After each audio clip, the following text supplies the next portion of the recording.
अस्सलाम वालेकुम students, hopes all of you are fine and doing very well in your life.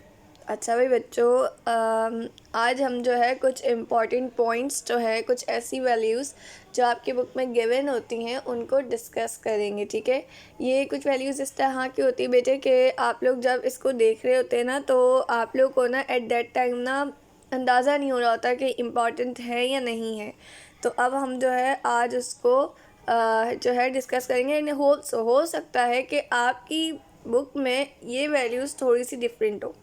For example अगर मैं आपको एक एग्ज़ाम्पल दूँ बेटे, अभी जो हम डिस्कस करने जा रहे हैं वो कुछ इंपॉर्टेंट फैक्ट्स है अबाउट ह्यूमन बॉडी। ठीक है, look at the point number 1, normal sperm count. बेटे एक बात बताएं मुझे, हो सकता है मे बी हो सकता है आपकी बुक के अंदर ये 300 मिलियन हो। ठीक है, इस तरह से हर किसी की बुक में अलग अलग वैल्यूज़ आ सकती है। 250 to 400 मिलियन के दरमियान वो कुछ भी एक वैल्यू भी दे सकते हैं और ये भी कह सकते हैं 250 to 400 मिलियन तक कुछ भी हो सकती है। ठीक है, तो बेटा एक इजैकुलेशन में focus on the word, in the one ejaculation जो नॉर्मल स्पर्म काउंट होता है वो कितना होता है 250 to 400 मिलियन। ठीक है, अगर आपके पास मिलियन का वर्ड ना है, इजैकुलेशन का वर्ड आए तो भी बात सही है। 250 to 400 sperms are release in one ejaculation. ठीक है, नाउ मेंस्ट्रुअल साइकिल। बेटा मेंस्ट्रुअल साइकिल का जो टाइम पीरियड होता है वो कितना होता है, वो 28 डेज़ का होता है। ठीक है, मेंस्ट्रुअल साइकिल का कितने डेज़ का टाइम पीरियड होता है, 28 डेज़ का होता है। मेनोपॉज क्या आता है, एक ऐसा स्टेज होता है वुमेन की लाइफ में, गर्ल की लाइफ में, वुमेन ही होगा, खैर गर्ल तो नहीं होगा, काफ़ी बड़ी एज होती है ना ये तो वुमेन की लाइफ में एक ऐसा फेज जिसमें मेंसेस स्टॉप हो जाए वो हमारे पास कहलाता है मेनोपॉज। ठीक है, अच्छा मेनोपॉज में क्या होता है कि 45 to 50 ईयर्स की जो एज होती है ना, इसके अंदर कुछ हार्मोन्स की कमी वगैरह होना शुरू हो जाती है और जिसकी वजह से लाइक ईस्ट्रोजन वगैरह की, इन तमाम चीज़ों की जिसकी वजह से मेनोपॉज आ जाता है। ठीक है, नाउ ब्लड क्लॉटिंग टाइम। देखो कट लगता है, ब्लड निकलता है, क्लॉट होता है, जमा होता है, वो कितना टाइम लेता है, अबाउट 3 to 5 मिनट्स।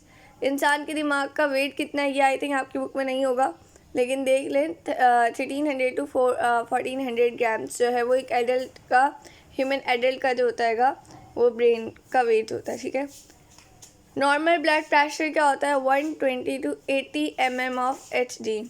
देखो Hg जो है वो मरकरी के लिए होता है। ठीक है, याद रखना है तमाम चीज़ें, और ये नॉर्मल ब्लड प्रेशर भी याद रखना। मोस्ट प्रोबेबली हो सकता है कि किसी बुक के अंदर ये 110/9 हो, लेकिन ऐसा बहुत कम होगा, ज़्यादातर यही वैल्यू होगी। ठीक है, now average body weight, body का एवरेज वेट क्या होता है, नॉर्मल 70 kg होता है। ठीक है, नॉर्मल बॉडी टेम्परेचर क्या होता है, 37 डिग्री सेल्सियस होता है। अच्छा एक चीज़ मुझे बताएं, फ़ारेनहाइट में आपकी बॉडी का नॉर्मल टेम्परेचर क्या होगा, ये चीज़ आप लोगों ने मुझे कमेंट करनी है। ठीक है, ब्रीथिंग रेट, अगर देखा आप जो चीज़ गलत क्या करेंगे ना, जो चीज़ आपको ना पता हो, कोई क्वेश्चन होता है ना, आप उसको लाजमी ना अपना कमेंट बॉक्स में पेस्ट किया करें ताकि मैं उसका आंसर करूं।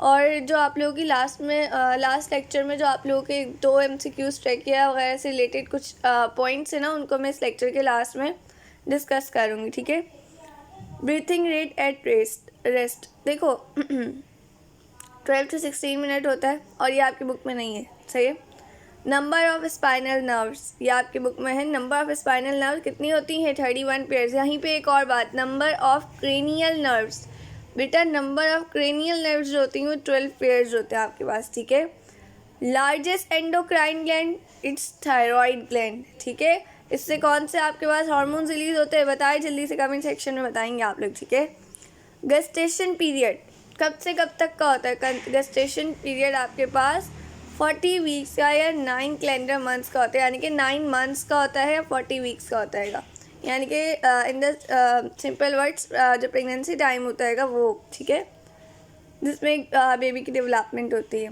Normal heart beat at rest, बेटा ये किसी की बुक में ना 70 भी हो सकता है। ठीक है, आई थिंक आप लोग इस बोर्ड की जो पुरानी बुक थी उसके अंदर 70 था। ठीक है, वो कितने होती है, वो 70 या 72 पर मिनट होती है। ठीक है, इसमें थोड़ी बहुत फ्लक्चुएशन आ सकती है, लेकिन इन वैल्यूज़ को एक दफ़ा अपनी बुक से देख कर ना हाईलाइट करते जाना है। ठीक है, अच्छा, हार्ट जो साउंड प्रोड्यूस करता है वो कौन सा होता है? वो होता है लब एंड दब, ठीक है। लार्जेस्ट ग्लैंड कौन सा है? लिवर। अच्छा, लार्जेस्ट ऑर्गन कौन सा है? हो सकता है ना कि वो आपको ये जो चीज़ है वो जीके वगैरह में आपसे पूछ लें कि largest organ of your body is skin, ठीक है।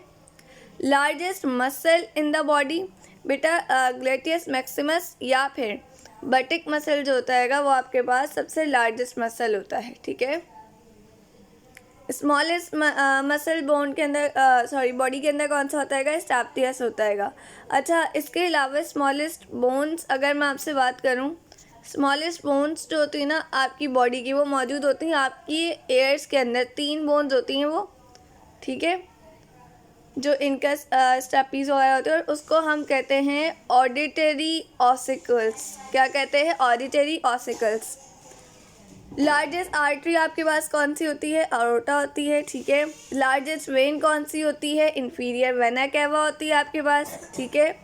लार्जेस्ट और लॉन्गेस्ट नर्व आपके पास कौन सी होती है? बेटा साइकेशियटिक नर्व होती है। और एक बात याद रखना, ये जो साइकेशियटिक नर्व होती है, फॉर एग्जाम्पल ये कहाँ पे मौजूद होती है? बेसिकली आपकी जो, ये समझ लें आपकी बैकबोन है, ये आपकी बैकबोन है। अभी मैं फ़िलहाल ऐसी पिक्चर बना रही हूँ और ये आपका फुट है, ठीक है। ये यहाँ से ना ये नर्व आ रही होती। अगर इन केस कभी ऐसा हो कि 2 आपकी जो वर्टिब्राए हैं वो प्रेस हो जाए और किसी तरह से ये जो साइकेशियटिक नर्व है ना ये प्रेस हो जाए, ये दब जाए, तो बेटा इसमें दर्द होता है बहुत शदीद, जिसको हम लोग साइकेशियटिक पेन भी कह रहे होते हैं, ठीक है। अच्छा भाई, लॉन्गेस्ट सेल नर्व या न्यूरॉन सेल्स होता है। अच्छा, एक बात बताओ, एक कॉमन सा क्वेश्चन है, पढ़ के आ रहे हो तुम लोग, नेफ्रॉन का सुना है? पता है अगर सबको, किडनी का होता है, ठीक है। क्या होता है? सेल होता है, ट्यूब होती है? बेटा ये ट्यूब होती है, ये सेल नहीं होता, ये बहुत सारे सेल से बना हुआ होता है, ये ट्यूब होती है, ये बात याद रखना, ठीक है। सेंसरी सिस्टम्स आपके 8 जो है सेंसरी सिस्टम्स होते हैं, जिसका ना विजुअल आ जाता है, ठीक है, देखना, ऑडिटरी, ऑल्फैक्टरी स्मेल करना, गस्टेटरी टेस्ट से रिलेटेड आ जाता है, टेक्टाइल आ जाता है, वेस्टिब्यूलर आ जाता है, और प्रोप्रियोसेप्शन आ जाता है, इंटेरोसेप्शन आ जाता है, ठीक है। अच्छा भाई, उसके बाद है disease caused by bacteria, fungi, virus and protozoa. ये कुछ आपके जो चैप्टर्स है ना, सेलुलर लाइफ वाला, प्रोकैरियोट्स वाला, प्रोटोजोआ वाला, जो प्रोटोक्लिस्टा वगैरह, उसमें फंजाई वाला, इन तमाम में जो जो डिज़ीज़ है ना हम उनको डिस्कस करेंगे। जो जो आपकी बुक में मैं उसको बताती हुई जाऊँगी। जैसे कि कॉलेरा आपकी बुक में मौजूद है, ठीक है। इसको विब्रियो जो कोलेराई बैक्टीरिया है वो इसको कॉज करता है, ठीक है। अच्छा, इसमें क्या होता है? इसमें डायरिया वगैरह इस तरह की कंडीशंस हो जाती हैं, ठीक है, जो तकरीबन 12 to 1 वीक तो एटलीस्ट लेता ही है हील होने के लिए। एंथ्रेक्स, बैसिलस एंथ्रेक्साइस होता है, ठीक है। डायपेथरिया जो आपके पास कहाँ कैसे हो रहा है? ये आपके पास कॉर्नी बैक्टीरियम डायपेथरियाई से हो रहा होता है। लेप्रोसी माइकोबैक्टीरियम लेप्राई से हो रहा होता है, ठीक है। ये तो आपकी बुक में मौजूद नहीं है। सैफेलिस मौजूद है, ठीक है। सैफेलिस जो है ये ट्रिपोनीमा प्लेडियम से हो रहा होता है। बेटा ये याद रखना, मैं कुछ आपको हाईलाइट करवा रही हूँ, ये इम्पॉर्टेंट है, इनसे रिलेटेड आ सकता है। कॉलेरा के अबाउट पूछा जा सकता है, ठीक है। इसके अलावा जो है सैफेलिस, ये इम्पॉर्टेंट है। टेटनस जो है ये हमारे पास क्लॉस्ट्रीडियम टेटनाइस हो रहा होता है। इसका तो आप लास्ट वर्ड से अंदाज़ा लगा सकते हैं अगर ये आ गया तो, ठीक है। ट्रैकोमा आपकी बुक में मौजूद नहीं है। ट्यूबरक्लोसिस या आपसे पूछा जा सकता है, ठीक है। ट्यूबरक्लोसिस जो है वो माइकोबैक्टीरियम ट्यूबरक्लोसिस से हो रहा होता है। अब देखो इसमें डिफरेंस रखना, अभी हमने पीछे एक और माइकोबैक्टीरियम पढ़ा था, ये रहा, ठीक है। तो जो लिप्रोसी है उसके लिए लिप्राय है, ठीक है। और अगर क्या कहते हैं आपके पास ट्यूबरक्लोसिस है तो उसमें ट्यूबरक्लोसिस मौजूद है, ठीक है। टाइफाइड फीवर, ठीक है, ये आपके पास किस बैक्टीरिया से हो रहा होता है? ये आपका सैल्मोनेला टाइफाइड से हो रहा होता है, ठीक है। वोपिंग कफ जो होता है ये वाली भी आपकी बुक में मौजूद नहीं है, ठीक है। अच्छा भाई, जो जो इम्पॉर्टेंट है ना मैंने आपको बता दिया है, जो आपकी बुक से रिलेटेड है उसको कर लिया। कुछ एक्स्ट्रा चीज़ें होंगी जो आपके लिए नहीं है इंपॉर्टेंट, अब क्योंकि टाइम कम है, अगर मैं अभी इसको एक्सप्लेन भी करूँगी तो आप लोग फिर कन्फ्यूज़ हो जाएंगे, ठीक है। ये बहुत इंपॉर्टेंट है, सबसे इम्पॉर्टेंट टॉपिक है, इसके ऊपर मेरी एक और वीडियो मौजूद है, ठीक है, वो डिस्क्रिप्शन में से आपको दे देंगे, आप वो वीडियो लाजमी देखें। उसके अंदर वायरस का जो भी तमाम डिजीज़ है ना, इनको डिटेल में एक्सप्लेन किया हुआ है। अभी तो मैं जस्ट आप लोगों को इंपॉर्टेंट जो पॉइंट्स हैं ना उनको हाईलाइट करा रही हूँ, ठीक है। जो आप सब कह रहे थे ना कि मैम मसला आ रहा है ये वो, लाइक एड्स की फुल फॉर्म पूछी जा सकती है, ठीक है। इसकी फुल फॉर्म क्या होती है बताइएगा मुझे, ठीक है। अच्छा, इसमें ना इस तरह से भी पूछा जाता है कि जो वर्ड डी है उससे क्या होता है, तो आपको बताएगा कि भाई इससे क्या होता है, डिफिशिएंसी होता है ना, ठीक है। एक्वायर्ड इम्यून डिफिशिएंसी सिंड्रोम, यानी ऐसा सिंड्रोम, ऐसी बीमारी, सिंड्रोम बेसिकली उसके लिए यूज़ किया जाता है कि जो बॉडी के एक पार्ट पर हो लेकिन अफेक्ट सबको करे, ठीक है। ये किससे हो रहा होता है, हमारे पास human immuno deficiency virus HIV cause करता है, ठीक है। इन्फ्लुएंजा, आपके पास जो फ्लू वगैरह होता है कौन कॉज कर रहा होता है, इन्फ्लुएंजा वायरस की वजह से हो रहा होता है। मम्स आपके पास मम्स वायरस की वजह से हो रहा होता है, ठीक है। पोलियो आपके पास पोलियो वायरस की वजह से हो रहा होता है। पोलियो माइलेटिस भी अक्सर आपसे पूछा जाता है, तो वो भी पोलियो वायरस ही आता है, ठीक है। चिकन पॉक्स का आपसे पूछा जाता है बेटा, ये मोस्ट इम्पॉर्टेंट है, ये आ चुका है। ये आई थिंक 2009 का जो आपका MD-CAT का पेपर था ना उसमें मौजूद था, ठीक है। ये वर्सीला ज़ोस्टर वायरस करा रहा होता है, ठीक है, उसकी वजह से हो रहा होता है, ठीक है ना। स्मॉल पॉक्स, ये आपके पास दो डिफरेंट की वजह से हो सकता है, यानी कि जो वेरी लॉ मेजर है और वेरी लॉ आपके पास माइनर है, उन दोनों की वजह से हो सकता है, ठीक है। मेजर माइनर का फ़र्क है ठीक है। आपकी बुक में इतने ज़्यादा डिफरेंस नहीं है, ठीक है ना। आपकी बुक में सिर्फ और सिर्फ जो पॉक्स के लिए वायरस का नाम मोस्टली लिया जाता है वो वर्सीला ज़ोस्टर वायरस है। तो अगर आपकी बुक में स्मॉल पॉक्स से रिलेटेड इनका नाम नहीं होना तो वर्सीला ज़ोस्टर वायरस पे टिक लगा देना है, ठीक है। मीज़ल्स वायरस, मीज़ल्स कॉज का होता है। डेंगू फीवर जो होता है वो डेंगू वायरस कर रहा होता है, ठीक है।